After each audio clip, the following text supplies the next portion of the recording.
Então, fala pessoal, estamos de volta para mais um vídeo. Na aula de hoje a gente vai falar das propriedades do movimento vertical. O movimento vertical, que é o movimento de subida ou descida dos corpos, graças à aceleração da gravidade, como demonstrado aí por essa maçã, tá? A primeira pessoa que teve a percepção da existência da gravidade foi esse carinha aí, Isaac Newton, tá?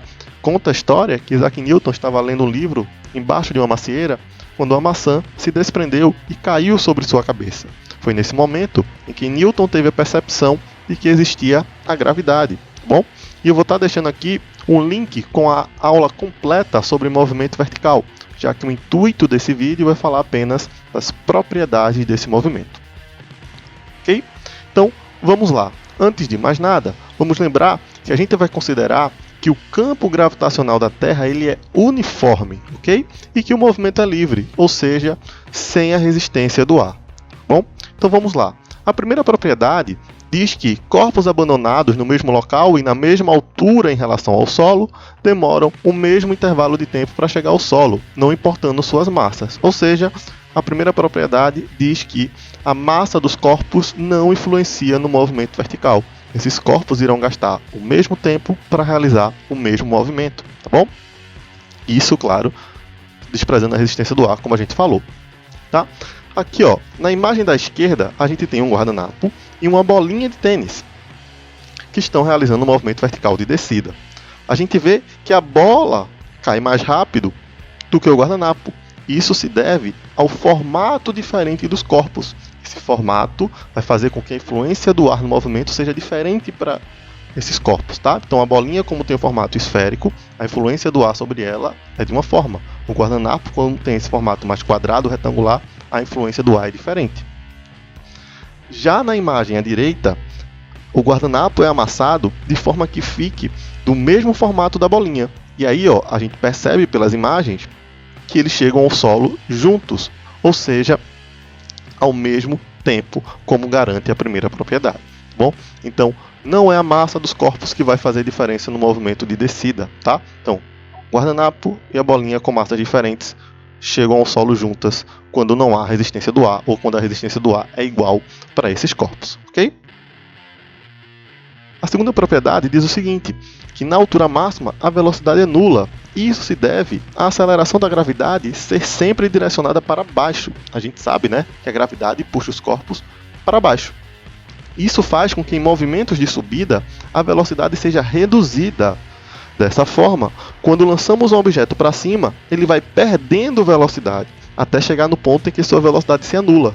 Esse ponto é o ponto de altura máxima. E a partir daí começa o movimento de descida, tá? Como a gente vê aqui nesse exemplo.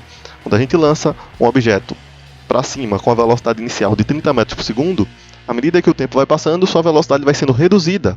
Essa redução se dá à gravidade que está puxando esse corpo para baixo, tá? Ela vai sendo reduzida até chegar ao ponto que ela é zero.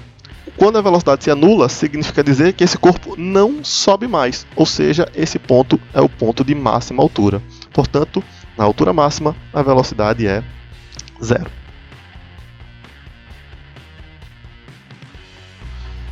A terceira propriedade diz que, quando um corpo é lançado verticalmente para cima, a velocidade com que ele passa por um ponto qualquer da trajetória na subida tem o mesmo módulo da velocidade com que ele passa pelo mesmo ponto, só que na descida, tá?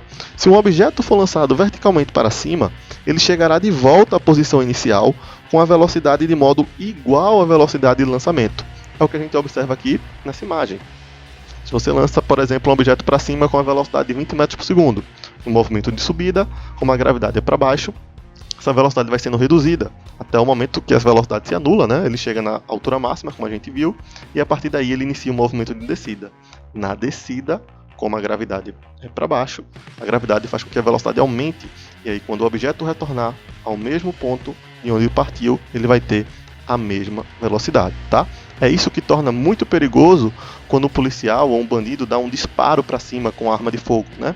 Talvez você já tenha escutado a expressão, né? O policial deu um tiro para cima para dispersar a multidão. E muitas pessoas não percebem o perigo disso, né? Só que quando o policial dá um disparo para cima, aquela bala vai subir e vai retornar para o solo. E ela vai retornar para o solo com a mesma velocidade com a qual ela saiu. A quarta propriedade diz o seguinte: O intervalo de tempo decorrido entre as passagens por dois pontos A e B da trajetória é o mesmo na subida e na descida. Então a gente tem aqui na imagem, ó, a gente tem o intervalo de tempo para a partícula subir do ponto A até o ponto B é igual ao intervalo de tempo para a partícula descer do ponto B até o ponto A. Então a gente conclui que, quando o corpo é lançado verticalmente para cima, o intervalo de tempo decorrido até ele atingir a altura máxima é o mesmo intervalo de tempo para voltar ao ponto de lançamento, ou seja, o tempo de subida é igual ao tempo de descida. Beleza, gente? Era isso. Espero que vocês tenham entendido, que vocês tenham gostado. Até a próxima. Tchau, tchau.